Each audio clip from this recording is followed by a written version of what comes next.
머니 컨설팅 진행의 양한나입니다. 살아가면서 1,000만 원 이상의 목돈이 들어갈 일 뭐가 있을까요? 결혼이 있겠고 전세 자금 마련이나 내 집 마련, 또 자녀분들의 교육 자금까지 다양하게 있을 것 같은데요. 이러한 자금들을 이벤트 자금이라고 부른다고 합니다. 워낙 큰 돈이기 때문에 짧은 기간에 이 필요한 자금을 다 모으기가 쉽지 않죠. 그래서 이 이벤트 자금, 즉 목적 자금을 마련하기 위해서는 미리미리 준비하는 것이 좋다고 하는데요. 저축에 대한 부담은 줄이면서 목표 자금을 효과적으로 마련하는 방법, 오늘 머니 컨설팅에서 준비한 내용들입니다. 자, 저희 머니 컨설팅 월요일과 수요일, 금요일에는 재무와 부동산 설계를, 화요일과 목요일은 보험과 재무 설계 해드리고 있습니다. 자, 그럼 본격적인 시작에 앞서 머니 컨설팅에 직접 참여하실 수 있는 방법 알려드릴게요. 02-3153-2599번으로 전화 주시면 되고요. 013-3366-0110번으로 문자 주셔도 좋습니다. 또 저희 홈페이지 www.cntv.co.kr 들어오셔서 문의글도 남겨주실 수 있습니다. 네, 서울경제TV에서 전해드리는 특별한 재무설계 머니 컨설팅. 오늘 함께해 주실 전문가분들 소개해 드릴게요.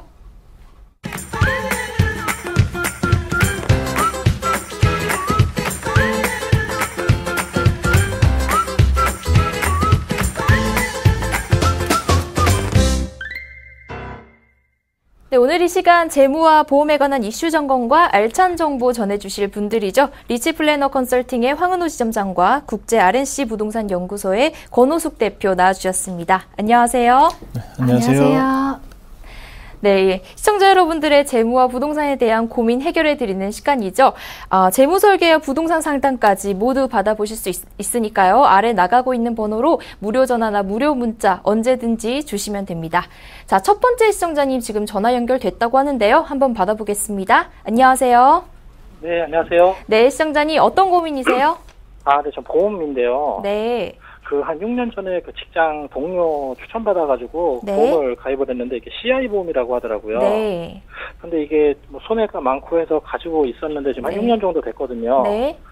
예, 한 달에 한 60만 원, 50만 원 정도 나가는데 네. 이게 두 개 합해서니까 한 개에 한 30만 원 정도 되는 거예요. 네. 근데 이거를 유지를 하자니 말이 많고 네. 버리자니 손실이 있고 그래서 어떻게 하는 게 좋을지 좀 상담받고 싶어서 전화했습니다. 네.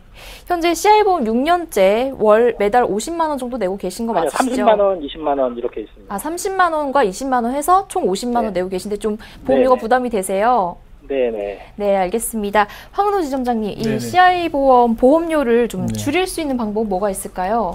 일단 보험료를 많이 내고 계시네요. 네. 일단 질문 몇 가지 드려보고 네. 상담 드리도록 하겠습니다. 안녕하세요, 시청자님. 네, 안녕하세요. 예, 지금 변액 CI 보험 상품이라고 하셨는데, 네. 일단은 변액 보험이 어떤 건지는 이미 알고 계시긴 할 텐데, 예. 최근에 수익도 안 좋고, 그리고 지금 그렇죠. 이미 해지를 좀 고려해가지고 환급을 얼마나 정도 받을 수 있는지 이런 거 확인해 보셨나요? 아니요, 아직 확인은 제대로 안 해봤는데, 네. 반은 좀 넘는다고 하는데, 하여튼 원금에서 좀 많이 못 미친다고 하더라고요. 예, 7년이나 불입하셨는데 원금에 예. 훨씬 못 미치고, 그리고 이제 보장 내용을 보면 CI라는 그 보장 상품 자체가 보장받으시는 그 내용이 주로 어떤 내용으로 구성되어 있냐면요. 중대한 암이라든지 중대한 급성 심근경색, 그리고 중대한 뇌졸중이라는 그 특징이 있습니다. 근데 네. 이 중대한이라는 단어가 붙는 이것 때문에 보상 부분에서 굉장히 민원이 많이 발생하고요. 보험금 청구 네. 관련돼서 보험사하고 굉장히 많은 소송이 일어나고 있는 부분입니다. 예. 그래서 최근에는 이 중대한이라는 부분의 어떤 문제들을 해소하면서 보장 내용을 좀 더 개선한 상품으로 해가지고 건강보험들이 많이 나와 있는데요. 네. 예, 좀 더 저렴하게 가입을 하실 수가 있는 상품들이 나와 있습니다. 그래서 지금 30만 원하고 20만 원이면 보험료가 많이 부담되긴 하시겠지만 사실 보험이라는 상품 자체가 예전에 가입해 놓은 상품하고 그대로 동일하게 가입하려고 하면 비용이 조금 발생할 수 있거든요. 네. 네, 그런데 지금 보장 내용을 일단 증권을 받아봐서 구체적으로 상담을 드려야 되겠지만 제가 봤을 때는 특약이 좀 필요 없는 특약들이 많이 포함되어 있을 거라는 생각이 듭니다. 네, 그래서 지금 가입되어 있는 상품들을 보장 내용을 한번 제가 검토를 한번 해드리고 이후에 지금 건강보험으로 해서 가입하실 수 있는 내용으로 해서 조금 더 개선해서 좀 더 저렴한 보험료로 보장받으실 수 있는 방법을 좀 가셨으면 좋겠고요. 네네. 그리고 기존에 이제 납입되어 있는 부분들을 전부 다 정리하시게 되면 조금 손해가 많이 나실 수가 있기 때문에 네. 일단 기존에 나입하셨던 그 보험료를 적립되어 있는 부분만 가지고 감액에서 보장을 받으실 수 있는 감액 완납이라는 제도도 있습니다. 아, 예. 네, 그래서 이 두 가지 방법을 추가적으로 가입하실 수 있는 더 좋은 보장의 건강보험과 감액 완납을 통해서 보험료를 많이 줄이시면서 하시게 되면 제 생각에는 대략 한 20만 원 정도는 세이브가 가능하실 것 같으세요. 네네. 네, 그래서 지금 방송 관계상 자세한 내용은 지금 말씀 못 드릴 것 같은데 방송 끝나고 괜찮으시면 제가 전화 연결 다시 해서 안내 드리고 싶은데 괜찮으실까요? 아, 네, 부탁 좀 드리겠습니다. 네네. 뭐 더 궁금하신 내용 없으시고요? 예, 아니요, 뭐 전화 나중에 다시 드리고 상담을 좀 제대로 받으면 좋을 것 같습니다. 아, 네네. 알겠습니다. 네, 네, 시청자님. 네, 네네. 기존 보험 해지하면 우선 손해가 크다고 하니까요. 감액 완납제도 자세하게 알아보시고 또 궁금하신 점은 지정장님과 차후에 통화하시면 좋겠네요.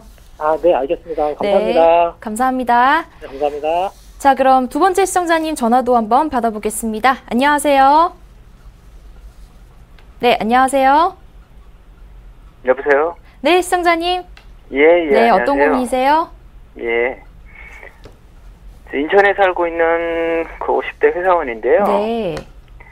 이번에 김포 풍무지구 프로지오 아파트를 분양을 받고 싶어서 괜찮은지 좀 전화드렸습니다. 아, 네. 김포 풍무프루지오 관심이 좀 가세요. 예, 예. 네, 분양은 어느 평형대로 생각하고 계세요? 20평이나 30평인데 20평대는 다 완료됐다는 것 같더라고요. 아, 그냥 그러세요? 30평대로. 네. 분양은 어느 목적으로 하시려고 하는 건가요? 주거 목적입니다. 아, 주거 실직 거주 목적으로 예, 네, 예. 한번 알아보겠습니다. 네, 대표님, 김포 풍무프루지오 실거주하기에 분양받아도 좋을까요? 네, 안녕하세요, 시청자님. 예, 예. 안녕하세요. 네, 제가 지금 지도로 잠깐 검색을 해볼게요. 예. 예, 지금 지도 보시면 여기 풍무지구는 지금 1차, 2차로 나눠져서 프로지오가 지금 분양을 하고 있는 것 같은데요. 예, 지금 예. 주변에 보시게 되면 초등학교랑 이게 예. 중학교랑 많이 혼재가 되어 있는 이런 지역인데 예, 김포 예. 중에서도 굉장히 명문 학교가 많이 있는 것으로 알고 있습니다. 아. 또한 뭐 강공소라든지 이러한 업무단지가 굉장히 인접지에 있기 때문에 예. 사실 거주하기는 편의시설이라든지 주변 환경이 굉장히 좋은 것으로 나타났고요. 또한 또 2018년도에 보시면 여기 근처에 보시면 풍무역이 들어올 예정에 있습니다. 지금 아. 공사를 하고 있기 때문에 입지 교통이라든지 주변 환경이 모든 것이 굉장히 좋은 곳이기 때문에 만약에 실거주로 만약에 분양을 받으신다 그러면 적극적으로 추천을 해드릴 수가 있겠고요. 지금 아파트 분양가가 상한제가 폐지가 되고부터 분양가가 굉장히 높은 것으로 알고 있는데요. 예. 지금 현재 거기 분양받고 싶어하는 그 단지는 보니까 1차, 2차 그래서 세대수가 굉장히 꽤 많은 세대수로 알고 있습니다.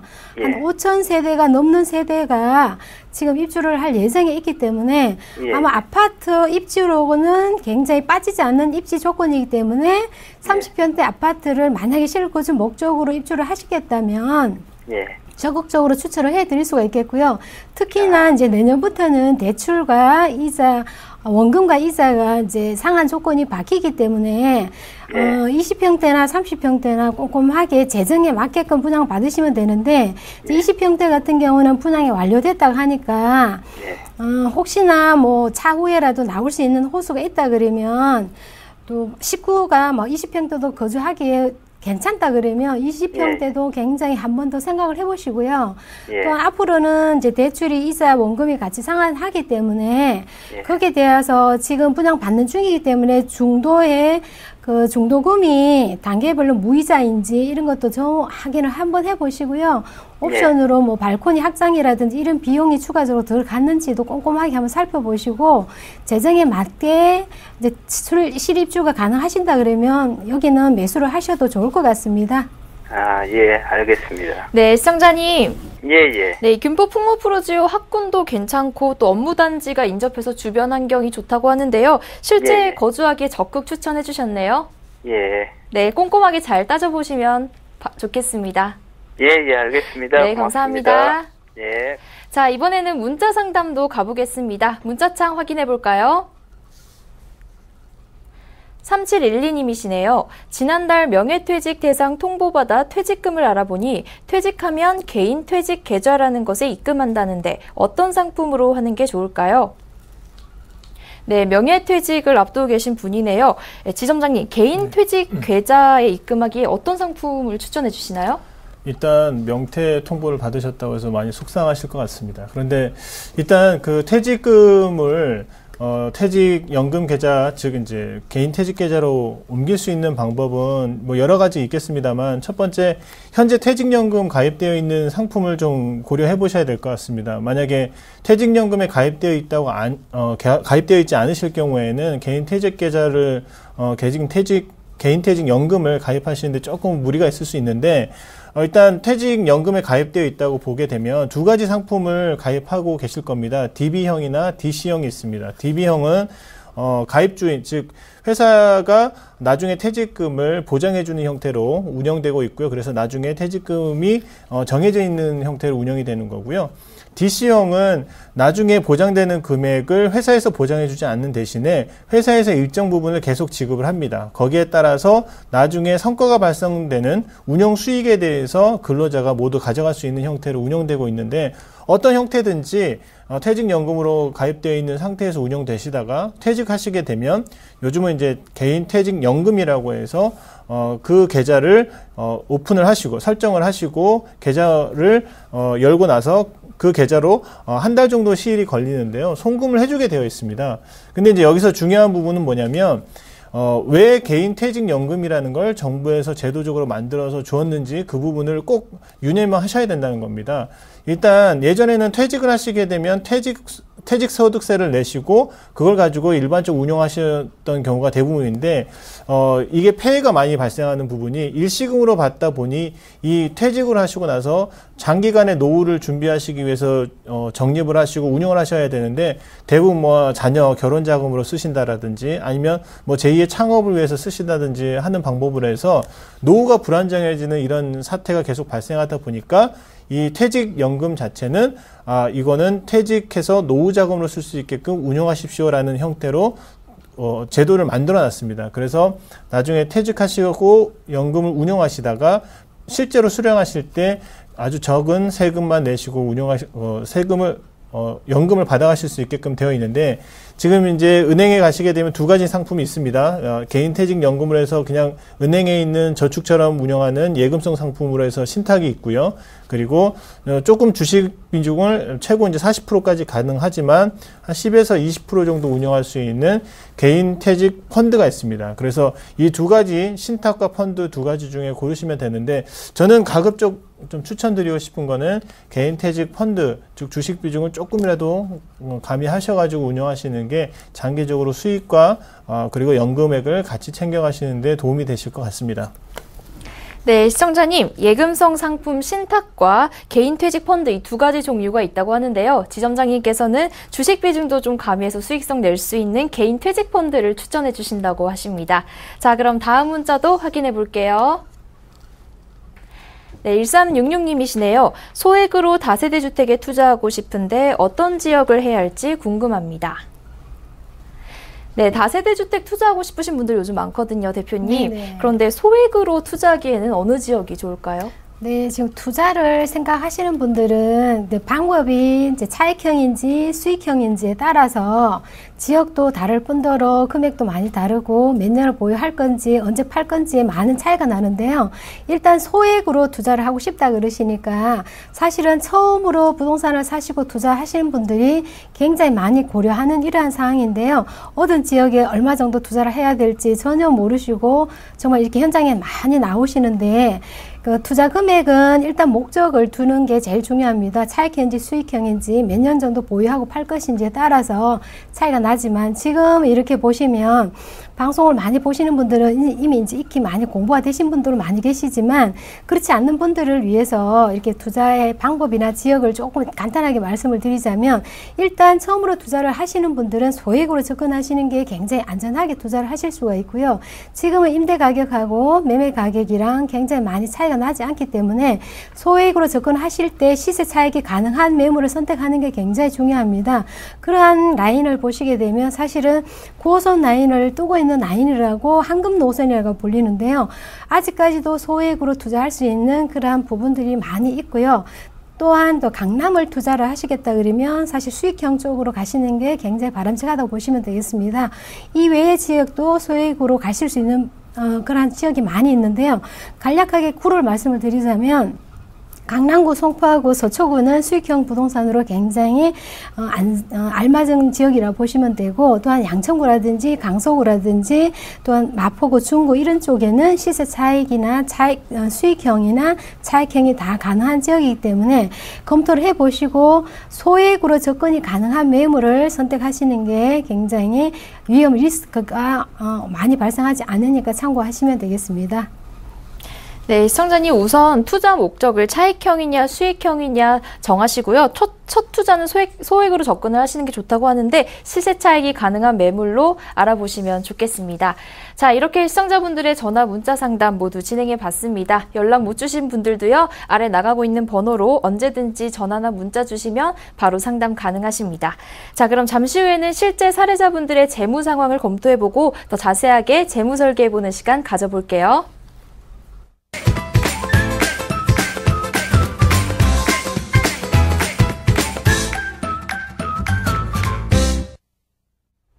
네, 이번 시간은 어떻게 하면 내 돈을 지킬 수 있을지 또 어디에 투자를 하면 좋을지 사례를 통해 알아보는 재무와 부동산 컨설팅 시간입니다. 그럼 먼저 첫 번째 상담자님 사례부터 살펴볼게요.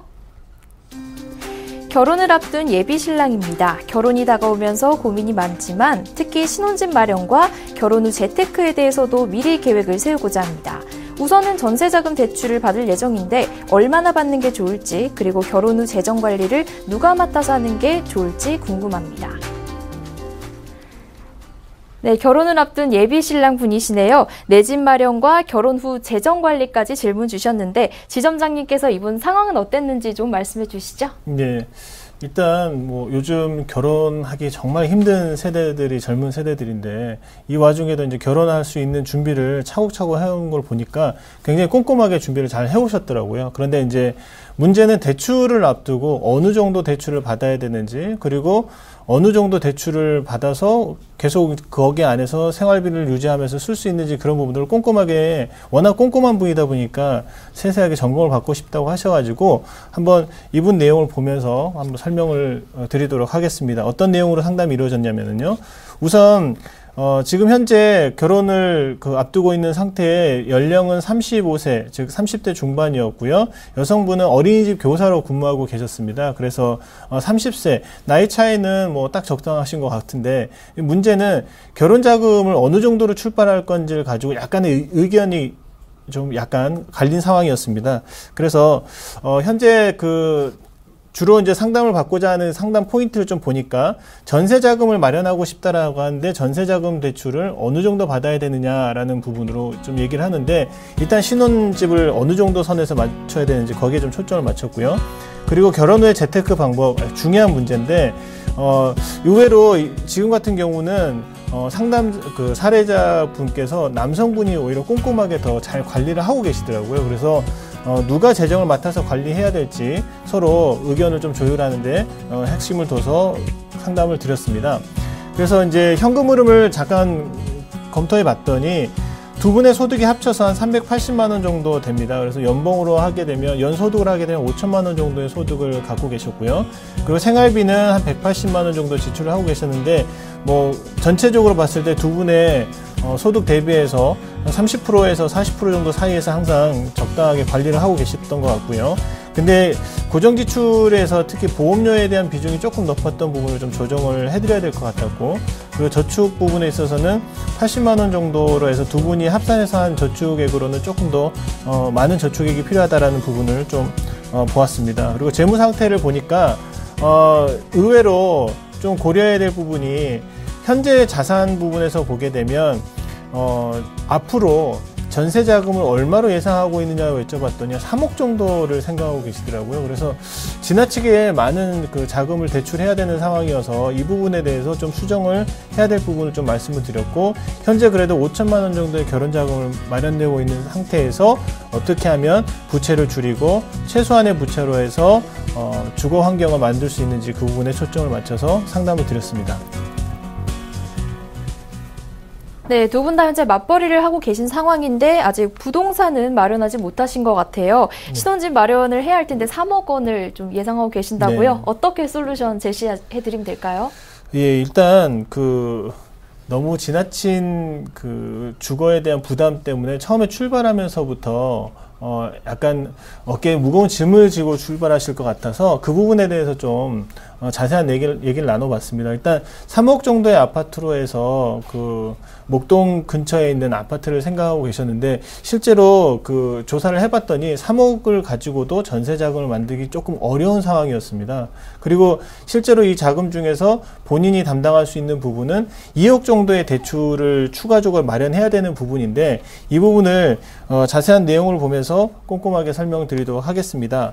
일단 재무 상태를 아까 말씀드렸던 것처럼 2억 원의 전세 자금 대출을 받아야 된다는 부분이 사실 굉장히 큰 부담이 됐습니다. 그래서 이 부분을 어떻게 조정할 건지, 우선 가장 중요한 건 매달 납입해야 되는 고정적인 대출이 있게 되면 현금 흐름이 악화됩니다. 그래서 현금 흐름을 개선할 수 있는 방법들을 먼저 만들어 놓은 상태, 그리고 대출을 어느 정도 적정한 선에서 현금 흐름이 부담 없이 가져갈 수 있는지를 점검해 봐야 됩니다. 그래서 실제로 그 두 분의 소득 380만 원 중에서 실제 생활비 180만 원 부분은 아무래도 향후에 대출 이자가 늘어난다고 하게 되면 좀 줄여야 하는 상황이어서 이 부분을 좀 손을 댔고요. 그리고 대출 중에서도 특히 자동차 할부로 나가는 대출 부분이 있는데, 이 부분이 조금 손을 대야 되는 상황이었습니다. 그래서 이 부분을 좀 줄이는 방향으로 갔고요. 보험료가 고정적인 지출이 60만 원 정도인데 두 분이 젊은 데 비해서 보험료 부담이 상당히 많으시더라고요. 그래서 이 부분을 가급적이면 절반 정도로 낮추는 형태로 가져갔습니다. 그리고 지금 청약저축이나 장기저축 펀드라는 이런 부분들은 세테크를 위해서 준비하신 건 잘 하셨던 것 같은데, 적금으로 납입하시는 금액이 조금 적으신 상황이어서 이 부분을 좀 추가적으로 늘리셔야 될 것 같다. 그래서 고정지출로 갖고 계셨던 그 대출 이자를 좀 줄이고요. 생활비에서 일부분을 줄여서 적금 이외에 적금 금액을 조금 줄이고 늘리고 나서라도 이분들이 대출 이자로 해서 감당하실 수 있는 선이 대략 한 60만 원 정도, 40만 원에서 60만 원 정도면은 생활에 큰 무리가 없으면서 대출을 받아서 생활하실 수 있을 상황이었는데, 그렇게 되면 2억의 대출을 받는다는 건 사실 무리였습니다. 그래서 이 부분에서 충분히 납득할 수 있도록 설명을 좀 드렸고요.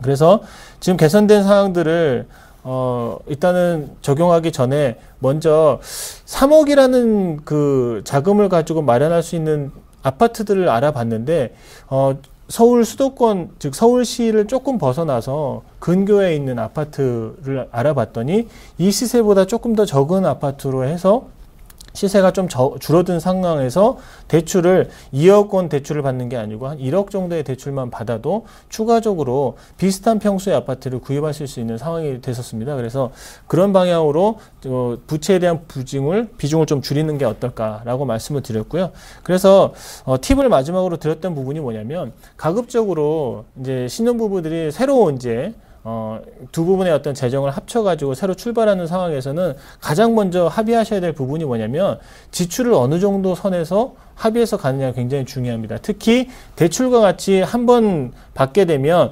10년, 길게는 20년, 30년까지 고정적으로 지출되는 부분에 대해서는 적어도 어느 정도 가이드라인은 정하고 가야 된다고 말씀을 드렸고요. 그래서 대출은 소득의 20%를 넘어서는 안 된다라는 부분을 강조 말씀드렸고, 그 외에 보험료라든지 기타 지출, 고정적으로 지출되는 부분이 소득의 30%를 넘어서는 안 된다라고 말씀을 드렸습니다. 왜냐하면 이 선을 넘게 되면 삶의 질이 팍팍해집니다. 대출 부담 때문에 대출 갚고 나서 생활이 팍팍해지는 그런 상황이 발생할 수 있기 때문에 이 정도의 가이드라인을 말씀드렸고요.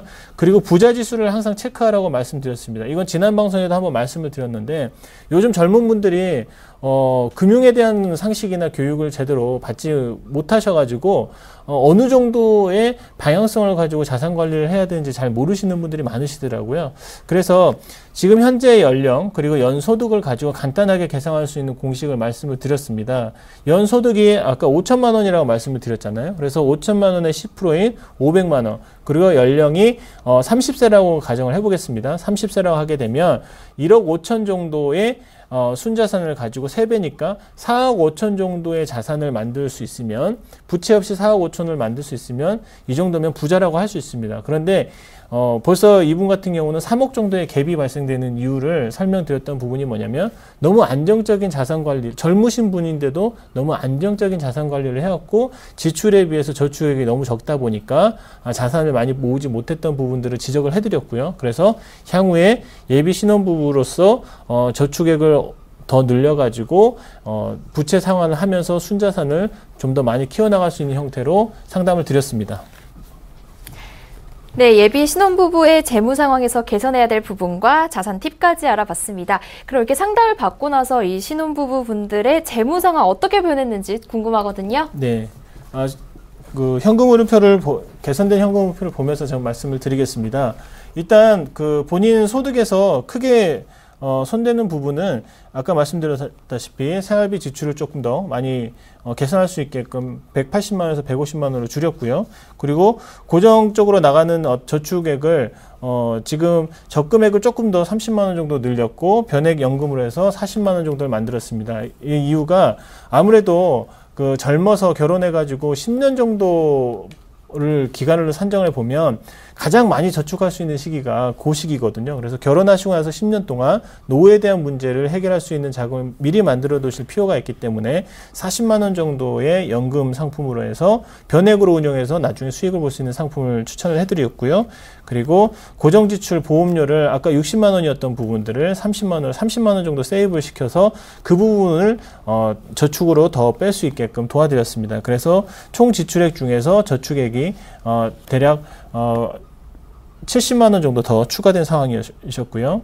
그래서 변경된 재무 상황이 이 부분이 좀 더 제가 주안점을 좀 상담을 드렸던 부분인데 장기 부채에 대한 부분을 원래 2억 원을 예상하셨던 부분을 1억 원을 줄였습니다. 그리고 전세를 20평형대로 해서 수도권 지역으로 옮겼고 그리고 기존의 자동차 부채를 납입하셨던 부분들을 줄였습니다. 그렇게 하니까 부채 합계액은 1억 정도로 해서 예상보다 절반 정도로 줄어들었고요. 그리고 전체적으로 자산 규모 대비 이자에 대한 부담이 굉장히 줄어든 상태에서 안전한 자산 관리가 운영될 수 있게끔 됐고요. 그리고 이 1억 원이라는 그 전세 자금 대출은 신혼부부가 받을 수 있는 최대한의 대출 자금입니다. 그래서 신혼부부일 때만 받을 수 있는 혜택이고 이분이 또 연소득이 5천만 원 이내였기 때문에 충분히 가능하실 수 있는 상황이어서 신혼부부 전세자금 대출을 활용해서 전세자금과 그리고 거주하실 수 있는 안락한 아파트 마련할 수 있는 컨설팅으로 진행을 해드렸습니다.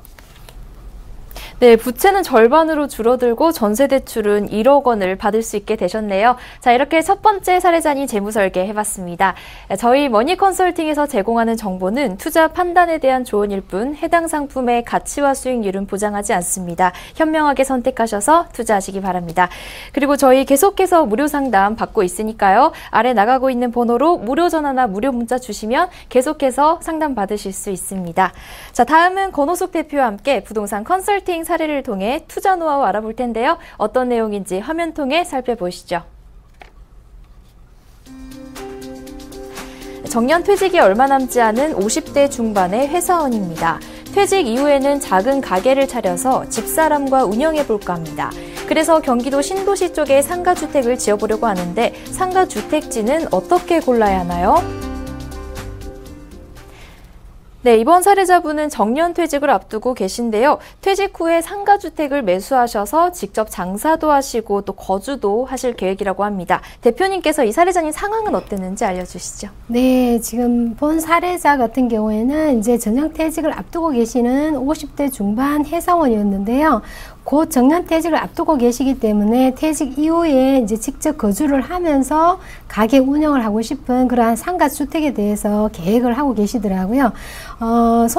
사례자 같은 경우에는 그 수도권보다는 서울이나 이런 지역은 아무래도 이제 투자 금액이 많이 올라가다 보니까 경기도권에서 신도시 상가주택을 매입할 예정을 갖고 있는 그러한 사례자였습니다.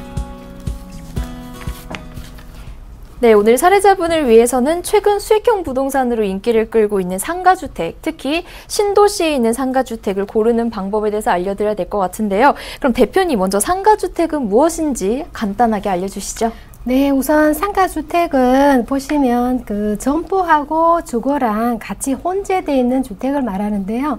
특히 이제 상가는 보통 1층에 있고 2층, 3층으로 해서 이제 주거가 가능한 그런 혼재 주택을 말씀드리는데 보통 건폐율은 한 60%, 용적률이 한 150%가 보편적이고요.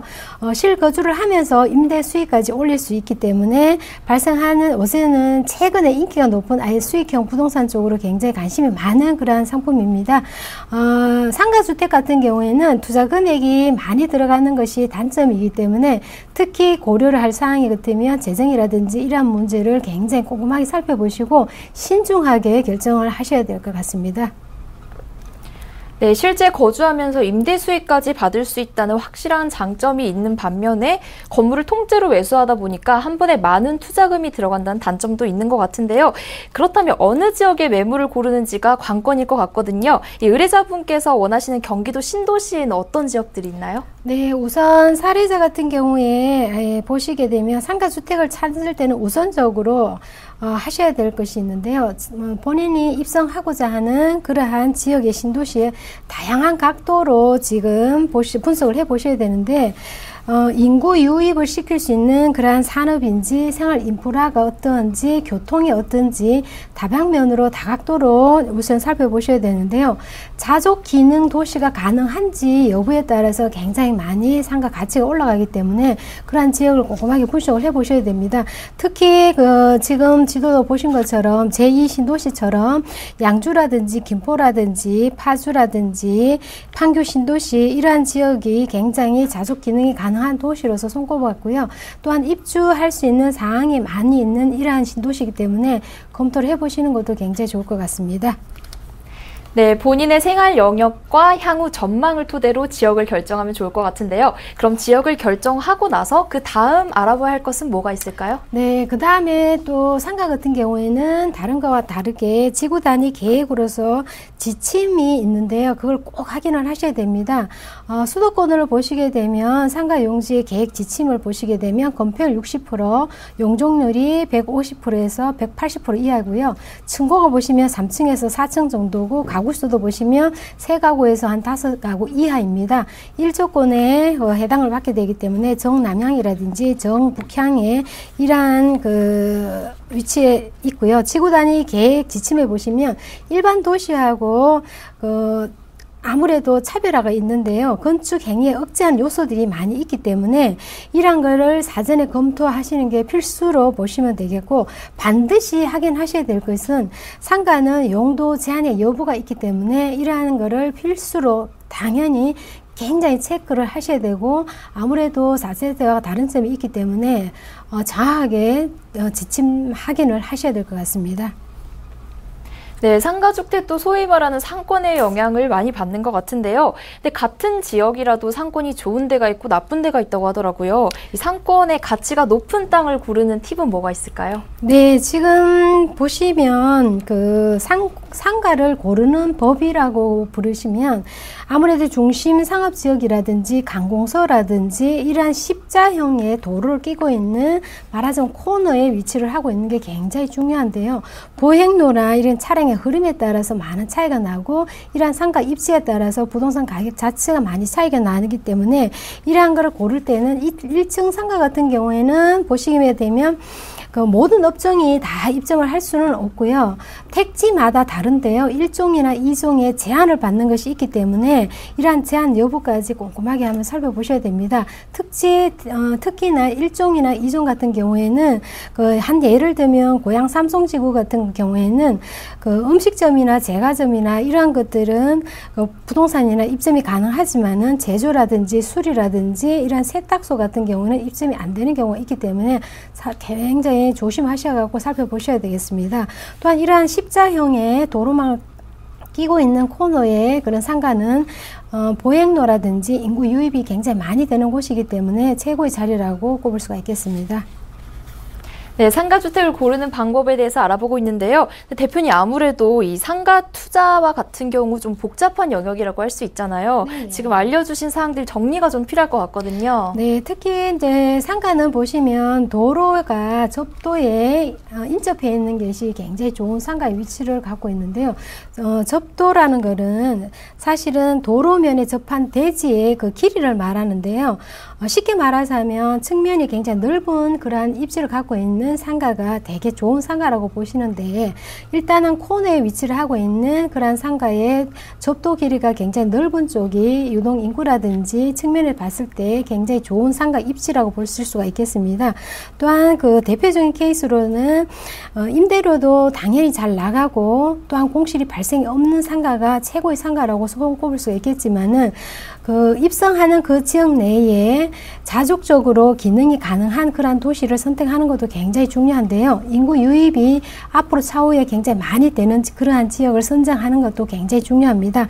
특히나 상가 같은 경우에는 다른 거와 많이 차별화 있는데요. 이러한 상가를 입지를 고를 때에는 아무래도 투자를 처음 하시는 분들이나 투자를 하셨던 분 같은 경우에도 투자 금액이 많이 들어가는 것이 큰 단점이기 때문에 어떠한 상가를 고를지라도 어떠한 지역 분석이라든지 모든 것이 부동산 전문가가 함께 상의를 한 다음에 그 다음에 그 투자를 하시든 입지 분석이라든지 조언을 권장해 드리고 싶습니다.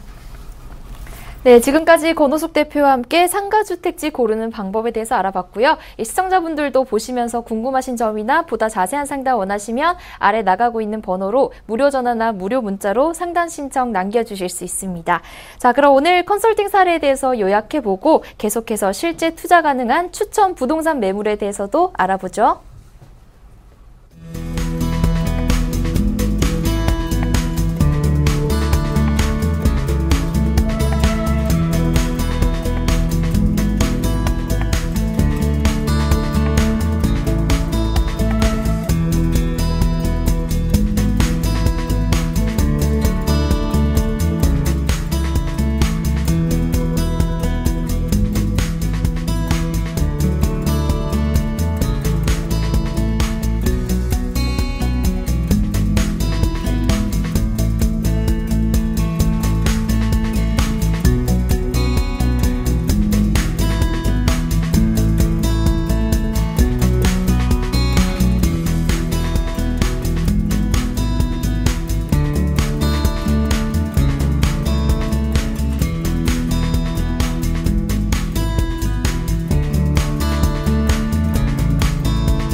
네, 계속해서 추천 부동산 매물에 대해 알아보겠습니다. 오늘 머니컨설팅에서 준비한 추천 부동산 투자 지역은요, 서울시 마포구 합정동과 양천구 목동입니다. 추천 부동산 지역과 매물에 대해 권호숙 소장께 자세한 이야기 들어보겠습니다.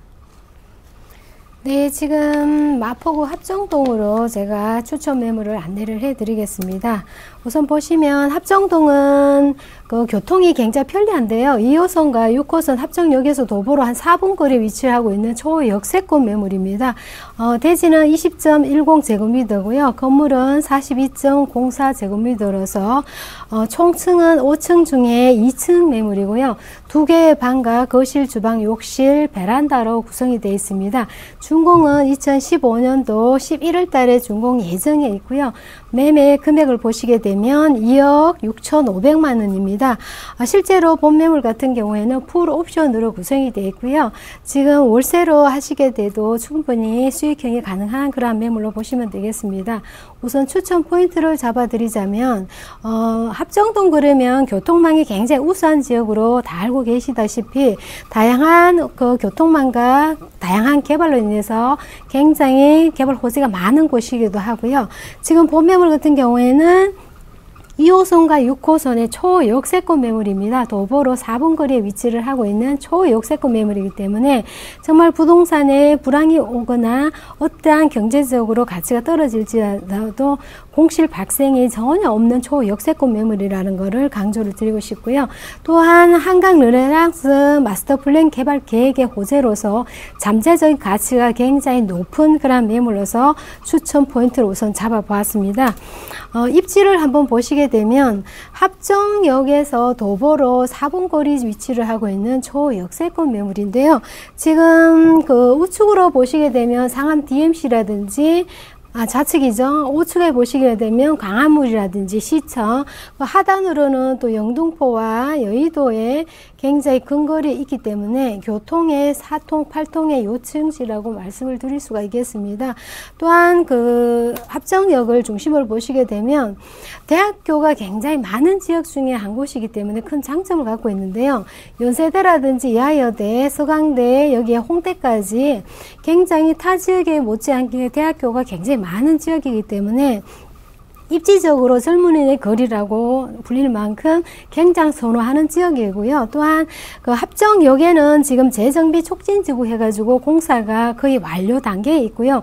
이미 완성된 곳도 있기 때문에 이러한 역을 중심으로 해서 본 매물 지역까지는 완전히 굉장히 가까운 인접지에 있기 때문에 이러한 개발 영향까지 다 받고 있는 그러한 지역이라고 보시면 되겠습니다. 또한 주변 환경 역시 마찬가지로 녹지 공간도 굉장히 풍부한 지역 중에 한 곳이기 때문에 생활이 굉장히 쾌적한 도시고 또 한강변을 중심으로 해서 굉장히 가까운 인접지에 있기 때문에 이 여기에 공원까지 운동이나 레저나 이러한 스포츠 활동까지 가족 단위의 여가 생활을 즐길 수 있는 그러한 탁월한 입지를 갖고 있는 곳 중에 한 곳입니다. 또한 개발에 대한 그 효제를 한번 살펴보시자면 마포구에서는 4대 거점의 육성을 중심으로 해서 개발이 이루어지고 있는데요. 상암이라든지 홍대라든지 합정이라든지 이러한 또 공덕의 4대 거점을 중심으로 해서 개발 계획을 이루어지고 있는데 이러한 4대 거점은 마포를 중심으로 모든 거점을 중심으로 모든 상업시설이 다 이루어지고 있다고 보시면 되기 때문에 여기에 대한 인구 유입이 굉장히 풍부하기 때문에 차후에 부동산 가치가 인구 유입과 자본이 들어옴으로써 가치 상승이 굉장히 많이 되는 곳이라고 보시면 되겠습니다. 다 알고 계시는 당연히 발전소 개발 계획이 지금 지하 공사를 한창 하고 있는데요. 세계 최초로 땅속에 매립되는 지하 공사로서 새로 태어날 그러한 랜드마크로 탄생할 예정에 있습니다. 이러한 공사 또한 경의선의 홍대 입구역에 복합 역사 개발을 하고 있는데요. 지금 홍대역과 그 다음에 공덕역 입구와 공덕역 주변과 서강대역 주변으로 4대 거점을 중심으로 해서 개발을 하고 있는데요. 홍대 입구역은 특히나 그 마포 애경사업 단지가 건립될 예정이죠.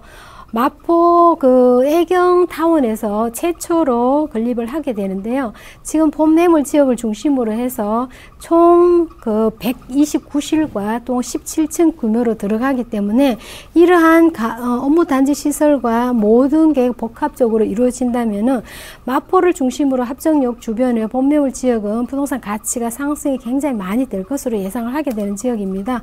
마지막으로 가격을 정리를 해보시면 2억 6,500만 원이고요. 되겠고요.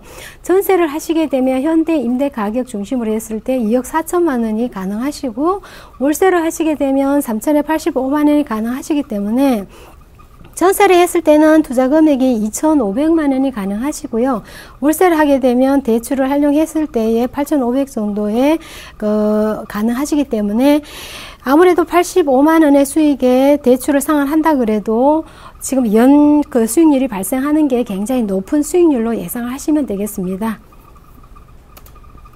그 다음에 저희가 이제 양천구 목동을 한번 준비를 했는데요. 양천구 목동을 보시면 그 5호선의 목동역에서 여기도 초역세권 3분 거리에 위치를 하고 있습니다.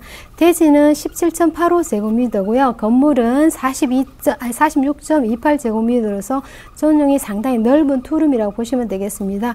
총 층에 6층 중에 2층 매물이고요. 방 2개와 거실, 욕실, 베란다로 구성이 되어 있습니다. 2015년도 올 연말에 준공 예정에 있는데요. 매매 금액을 보시면 굉장히 저렴한 2억대의 매물입니다.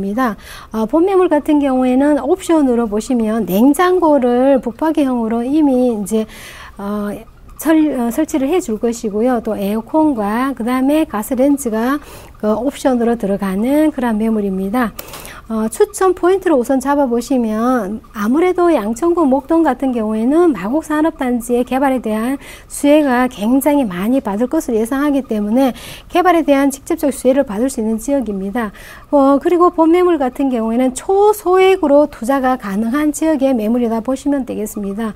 초소액으로 투자를 하지만은 그 가치는 굉장히 높이 평가가 되기 때문에 수익형이나 차익형이 가능한 그러한 미래 가치가 높은 그러한 매물로서 말씀을 드릴 수가 있겠습니다. 입지를 한번 보시게 되면 그 목동 그러면 학군이 굉장히 많이 알려져 있는 학군인데요. 이 학군을 빼놓을 수가 없는 게 목동이죠. 아무래도 그 유명고의 명품고가 이 본매물 중심으로 해서 다 있기 때문에 학군이 굉장히 편리하고요. 또한 교통을 보시면 교통 입지도 굉장히 편리합니다. 올림픽대로, 강변북로, 서부간선도로, 경인고속도로 이용이 가능하신 데다가 지금 목동역에서는 도보로 한 3분 거리에 위치를 하고 있는 초역세권 매물이기 때문에 굉장히 가까운 입지를 갖고 있습니다. 또한 인근에 보시면 목동 아파트 재건축 단지가 연안 단축으로 인해 가지고 이제 개발에 포함되는데요. 여기에 대한 수혜까지 바로 받을 수 있는 그러한 지역이라고 보시면 되겠습니다.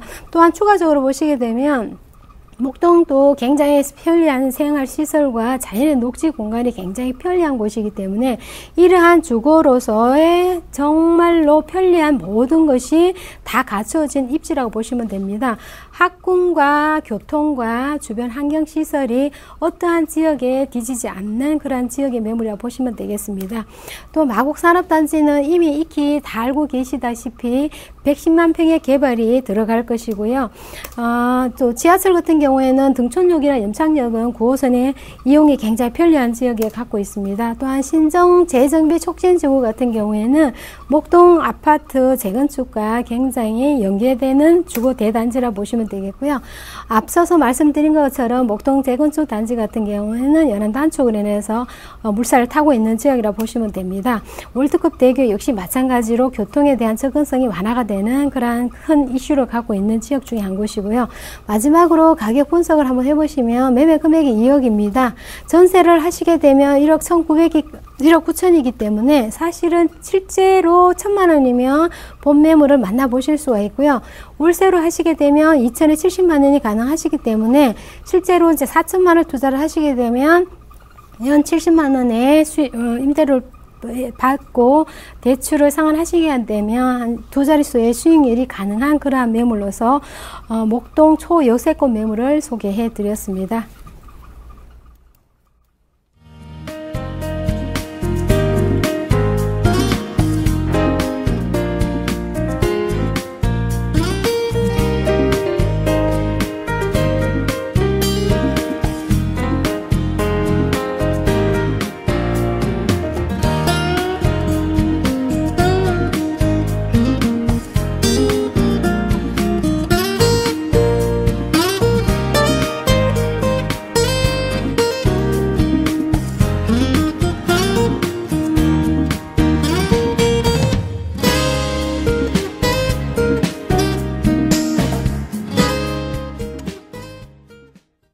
네, 머니 컨설팅 오늘 저희가 준비한 내용은 여기까지입니다. 그럼 저는 내일 이 시간에 다시 찾아뵙겠습니다. 시청해주신 여러분 고맙습니다.